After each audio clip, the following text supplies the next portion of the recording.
Bueno, martxoaren 8 dela eta hau batez udadeko talde guztiek onartutako erakunde adierazpena irakurtzera goaz. Martxoaren 8 dela eta tokiko eremutik arlo kritiko globaletan aurrera egiten laguntzeko Donostiako udadak ondorengo konpromisoak hartuko ditu.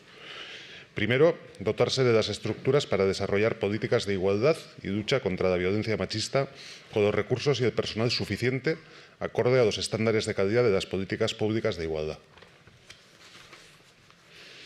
Bi, emakumeen elkartegintza eta elkarte feministak sustatzea.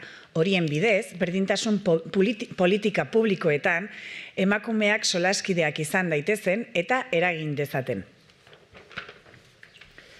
Hirugarrena, adoptar acuerdos para crear condiciones que faciliten la participación e incidencia igualitarias de mujeres y hombres en los gobiernos locales.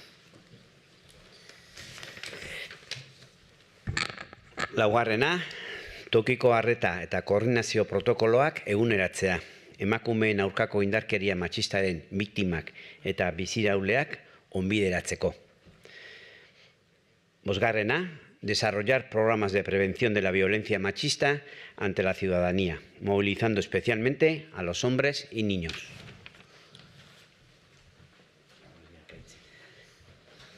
Seigarrena, zainketen ekonomia eraldatzeko tokiko prozesuak abian jartzea ikuspegi feministatik.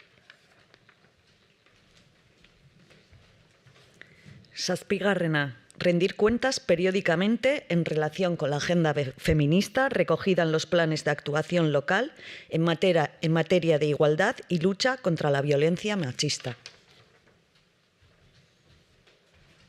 Eta azkena, era berean, herritarrei dei egiten diegu, martxoaren 8an, emakumearen nazioarteko egunean, Donostian deitutako mobilizazioekin bat egin dezaten.